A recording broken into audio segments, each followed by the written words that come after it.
साथियों, आप सभी का लर्निंग अड्डा 21 में मैं पुनः एक बार हार्दिक स्वागत करता हूं। साथियों, मैं हूं संजय सिंह यादव।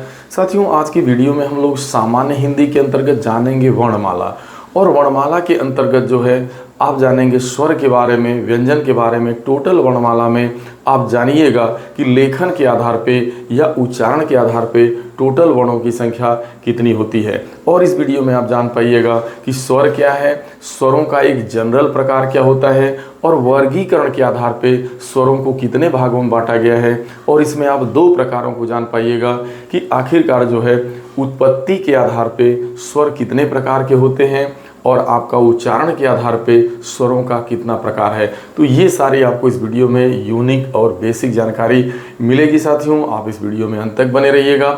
बहुत ही सरल तरीके से हम लोग जानेंगे। ये वर्णमाला की आपकी पहली जो है एक तरह से सीरीज होगी। तो चलिए हम बात सीधी करते हैं, स्टार्ट करते हैं हम लोग। तो सबसे पहले ये आप जानते हैं कि जो भाषा की सबसे छोटी इकाई होती है वह आपकी ध्वनि या वर्ण कहलाती है। यदि हम ध्वनि की बात करें, साउंड की बात किया जाए, तो जो साउंड हमारा होता है, जो ध्वनि हमारी होती है, वह एक तरीके से उच्चारित रूप होता है। और वहीं अगर हम वर्ण की बात कर लें तो वर्ण जो हमारा होता है वह जो है आपका लिखित रूप होता है। यानी यदि कोई आपने साउंड बोला, जैसे आपने अ का साउंड बोला, मुंह से उच्चारित किया, और आप अगर उसे देवनागरी भाषा में आपने अ बना दिया, उसको लिपिबद्ध कर दिया, तो वही आपका एक तरीके से वर्ण हो गया। तो वर्ण हो गया, वर्ण या आपका अक्षर का रूप लेगा। तो जो हमारा जो हमारी वर्णमाला होती है, यह वर्णों का एक जो है व्यवस्थित समूह होता है। अब इसमें आपके स्वर भी आते हैं, व्यंजन भी आते हैं। स्वरों का जो उच्चारण होता है वो स्वतंत्र रूप से होता है, जो व्यंजन होते हैं उनका उच्चारण स्वर की सहायता से होता है। तो अब हम बात कर लेते हैं हम लोग कि आखिरकार जो हमारी वर्णमाला है, उस वर्णमाला में जो है टोटल कितने अक्षर होते हैं। तो कुल यदि अक्षर या वर्णों की बात करें कि जो हिंदी हमारी वर्णमाला है उसमें कुल वर्णों की संख्या कितनी है, तो वो आपकी देखा जाए तो हम दो तरीके से देखते हैं।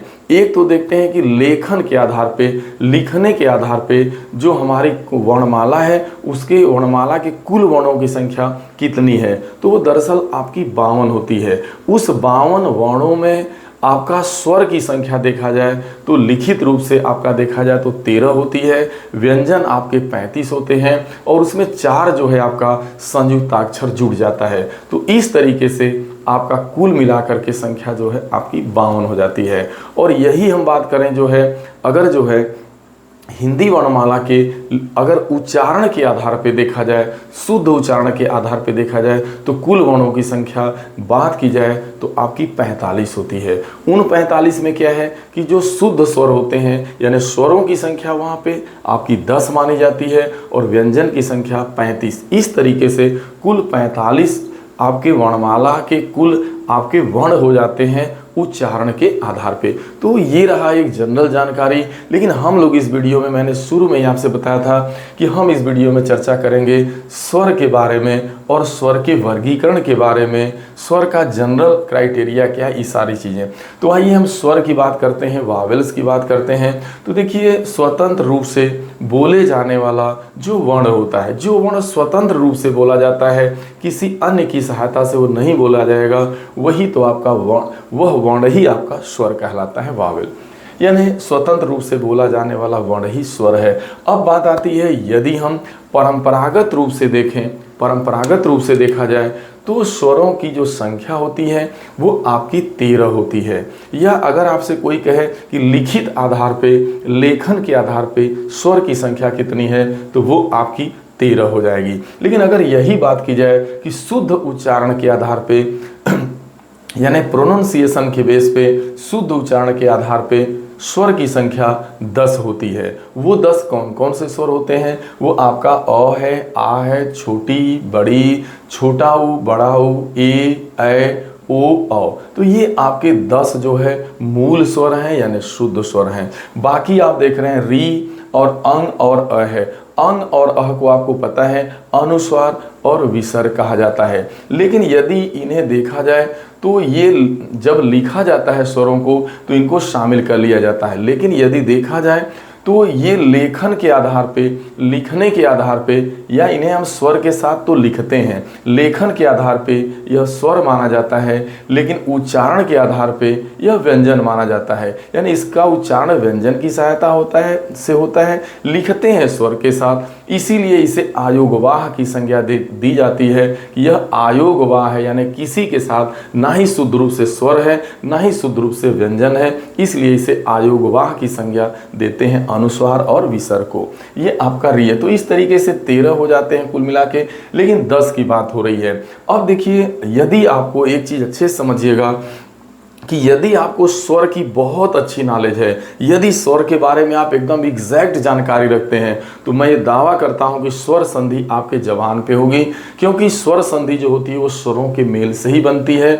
और जनरल तौर पे देखा जाए तो जो स्वरों का प्रकार होता है वो आपका 3 ही होता है। एक देखा जाए ह्रस्व स्वर होता है, एक होता है आपका दीर्घ स्वर होता है, एक आपका होता है संयुक्त स्वर। जो आपका ह्रस्व स्वर होता है उसमें आपका 3 स्वर आते हैं मात्र, एक आपका अ आएगा और छोटी आएगा और छोटा हुआ आएगा। अगर हम दीर्घ स्वर की बात करें तो देखिए, 2 समान स्वरों के मिलने से दीर्घ स्वर बनता है। जब 2 समान स्वर मिलेंगे, दोनों स्वर मिलेंगे, 2 स्वरों के मिलाने से बनेगा, लेकिन दोनों समान होंगे। जैसे अ में अ को आपने मिला दिया तो आ हो गया, या छोटी में आपने पुनः छोटी मिला दिया तो बड़ी बन गया, यानी दोनों जगह स्वर समान है। तो ये आपका जो है दीर्घ स्वर हो जाता है। और तीसरा जो होता है वो जनरल तौर पे आपका संयुक्त स्वर होता है।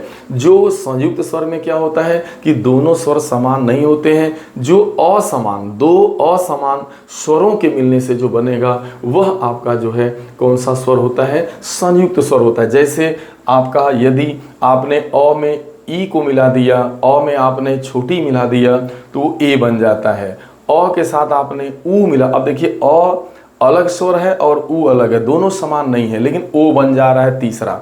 तो जो 2 स्वर के मिलने से बनेगा वो आपका संयुक्त स्वर माना जाएगा। तो ह्रस्व स्वर, दीर्घ स्वर, संयुक्त स्वर जनरल तौर पे यही होते हैं। अब जो है दीर्घ स्वर में क्या आता है, आपका आ जाएगा और बड़ी आ जाएगी और बढ़ा हुआ आ जाएगा। 3 ये हो गए। अब बच गए कितने आपके, 3 3 6, ह्रस्व में आपका 3, दीर्घ में 3, और आपका बच गया फिर 6 के बाद 4 और। तो 4 में आता है एक ए आता है, एक ओ आता है, फिर ऐ आता है, और ए ऐ ओ औ, 4 ये चारों क्या है, संयुक्त हैं। तो इस तरीके से अगर इनकी अच्छे से नॉलेज है तो फिर आप स्वर संधि कर पाते हैं। लेकिन चलिए अब हम लोग इसको बात आगे की तरफ बढ़ाया जाए। तो देखिए, स्वरों का अगर आपसे पूछा जाए कि वर्गीकरण कितने प्रकार का होता है, तो स्वरों का वर्गीकरण जो है 8 आधार पे किया गया है। यानी उसके वर्गीकरण का आधार 8 है, लेकिन हम 2 आधारों पे चर्चा करेंगे। अब हम लोग बात करते हैं उत्पत्ति के आधार पे, यानी उत्पत्ति के आधार पे स्वर के प्रकार की बात करते हैं। तो देखिए, जब हम उत्पत्ति की बात करेंगे तो एक हमारा होता है मूल या शुद्ध स्वर, और दूसरा होता है संधि स्वर, जिसे ज्वाइनिंग वावेल और बेसिक वावेल कहते हैं। बेसिक वावेल कौन कौन है, आपका अ है, छोटी है, छोटा हुआ, ये 3 आपके हैं। अब बात आती है, यानी भाई मूल स्वर या शुद्ध स्वर है क्या, यानी जो स्वर किसी अन्य स्वर के मेल से न बनता हो, यानी जो किसी अन्य स्वर के मेल से न बनता हो, यानी स्वतः बनता है, वो अपने आप में बिल्कुल स्वतंत्र है। यानी अ और ई और ऊ जो होता है, ये तीनों स्वर ऐसे हैं जो किसी अन्य स्वर के मिलने से नहीं बनते हैं, ये स्वयं बनते हैं स्वतंत्र रूप से। ठीक है, तो ये आपका आ जाएगा मूल स्वर या उसे शुद्ध स्वर, या वही बेसिक वावेल है। और इसी बेसिक वावेल को ही तो हमने पहले बताया, इसी को हम ह्रस्व भी बोलते हैं। अब बात आती है आगे। अब जो संधि स्वर होता है, यह जो स्वर अन्य स्वर के मेल से बने, यानी जो स्वर अन्य स्वर के मिलने से, यानी स्वर है लेकिन जब तक अन्य स्वर नहीं मिलेगा तो वो नहीं बन पाएगा। तो जो स्वर अन्य स्वर के मेल से बनते हैं उसे हम ज्वाइनिंग वावेल कहते हैं, या उसे ही हम संधि स्वर कहते हैं। लेकिन ये उत्पत्ति के आधार पे 2 प्रकार के हैं, एक बेसिक वावेल, एक ज्वाइनिंग वावेल, एक शुद्ध स्वर मूल स्वर, एक संधि स्वर। लेकिन संधि स्वर आगे चल के जो है 2 भागों में बढ़ जाता है, एक आपका दीर्घ स्वर होता है, एक आपका संयुक्त स्वर होता है। अब ये लॉन्ग वावेल क्या है, और आपका ज्वाइंड वावेल क्या है, ज्वाइंड वावेल। तो ज्वाइंट वावेल और लॉन्ग वावेल, देखिए लॉन्ग वावेल को दीर्घ स्वर कहते हैं। तो ये क्या है भाई, यानी जो ऐसा स्वर जो देखिए दो समान स्वरों के मिलने से बनता है। यानी दीर्घ स्वर जो होगा, दो समान स्वर मिलेंगे, दोनों स्वर समान होंगे। देखिए दो के मिलने से बनेगा, दोनों स्वर होंगे लेकिन समान होंगे। तो जो दो समान स्वरों के मिलने से बनेगा वह तो दीर्घ स्वर होगा, लांग स्वर होगा। अब इनकी संख्या मात्र जो है 3 होती है। जैसे आपने अ में अ को मिला दिया तो आ बन गया। अच्छा, फिर छोटी ई में छोटी ई को मिला दिया तो बड़ी ई बन गया। अब आपने छोटा ऊ में छोटा ऊ को मिला दिया तो बड़ा ऊ बन गया। यानी आ हो गया, आ हो गया, बड़ी ई हो गया, बड़ा ऊ हो गया। ये 3 स्वर ऐसे हैं जो दीर्घ स्वर की कैटेगरी में आते हैं। बाकी आपने देख लिया मूल स्वर 3 हो गए। अब बात होती है संयुक्त स्वर क्या है। तो दो असमान स्वर के मिलने से, देखिए यहाँ समान स्वर मिलेंगे दो, यहाँ दो असमान स्वरों के मिलने से जो स्वर बनेगा वह आपका संयुक्त। संयुक्त का मतलब जो मिलने से बने। अब लेकिन दोनों असमान, जैसे अ अलग है स्वर है और ई अलग है, दोनों समान नहीं है। तो अ में आपने ई को मिला दिया, जब अ में ई मिलाते हैं तो ए बनता है, ए की मात्रा बनती ए। अगर आपने अ में ऊ को मिला दिया तो आपका ओ बन जाएगा। अगर आपने अ में ए को मिला दिया तो ए बन जाएगा। अ के साथ आपने ओ को ले लिया तो अ बन जाएगा। तो इस तरीके से आप देख पा रहे हैं कि यहाँ पे जो है, जहाँ पे आप देख रहे हैं कि बिल्कुल असमान स्वर है। तो दो असमान स्वरों के मिलने से जो स्वर बनेगा वो आपका संयुक्त होगा। तो ये संयुक्त संधि स्वर में आते हैं लेकिन एक दीर्घ होगा ये। तो ये इसका जो है और अच्छे से डिटेल था। अब आगे बात करते हैं जो दूसरा वर्गीकरण का प्रकार है वो मात्रा या उच्चारण के आधार पे। तो ये 3 प्रकार के होते हैं उच्चारण के बेस पे। एक आपका शार्ट वावेल होगा, एक लॉन्ग वावेल होगा, एक आपका प्रोलेटेड वावेल होगा।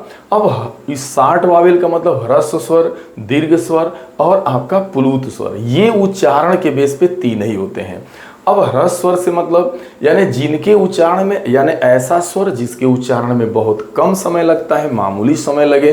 जैसे जो ये मूल स्वर हैं, जो आपके 3 मूल स्वर हैं अ, या जिसे आप, जो मूल स्वर 3 ही हैं आपके स्टार्टिंग के, वो अ है और छोटा ऊ और छोटी, ये 3।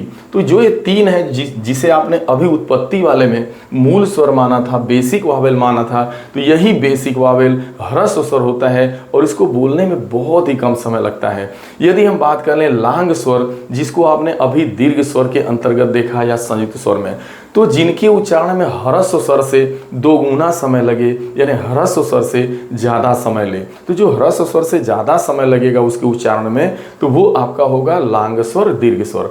अब उसमें आएगा क्या, आपका आ जाए। अभी आप अ बोलिए और आ बोलिए, ठीक 2 गुना समय लगेगा। छोटी बोलिए ई और आप ई बोलिए, आप छोटा ऊ बोलो ऊ और ऊ बोलिए।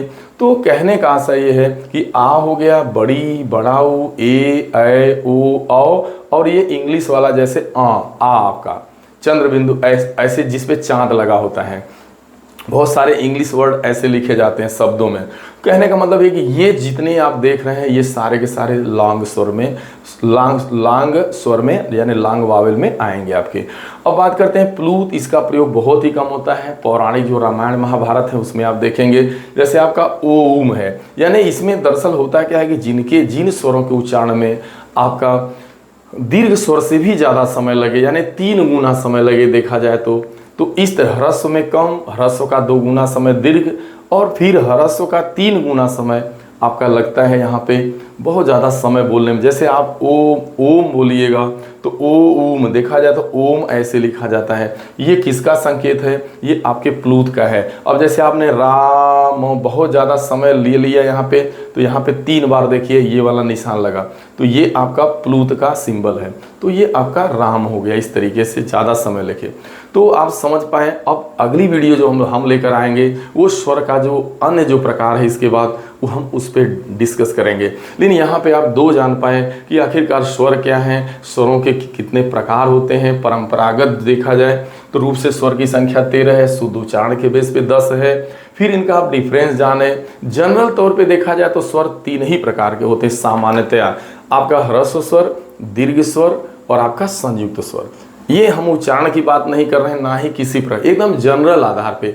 लेकिन अगर हम एक एक दृष्टिकोण से देखेंगे तो ये इनका 8 प्रकार होता है। अब हम लोग 2 प्रकारों पे चर्चा कर चुके हैं, जो अगली वीडियो मैं लेकर के आऊँगा उसमें नेक्स्ट प्रकारों की हम चर्चा करेंगे, और क्योंकि उनसे क्वेश्चन बनते हैं। साथियों, आप प्रतियोगी परीक्षा कोई भी हो, चाहे उत्तर प्रदेश पुलिस भर्ती परीक्षा हो, सब इंस्पेक्टर भर्ती परीक्षा हो, या यूपी टेट, जो भी जहाँ पे बात सामान्य हिंदी की आती है, तो वर्णमाला से निश्चित रूप से क्वेश्चन आपका बनता है। और यहाँ पे साथियों मैं इसी तरीके से आपका जो है बिल्कुल एक धीरे धीरे जो है क्रमागत रूप से जो है एक बिल्कुल ही सिंपल तरीके से हम आपके बीच जो है वीडियो लाते रहेंगे, और पूरा वर्णमाला से लेकर के जो आपकी सामान्य हिंदी है, ये धीरे धीरे आपके जो भी डाउट है वो एकदम बेसिक तरीके से सब दूर हो जाएंगे। साथियों, मिलेंगे अगली वीडियो में, तब तक के लिए आप सभी को ढेर सारी शुभकामनाएं। Thank you so much.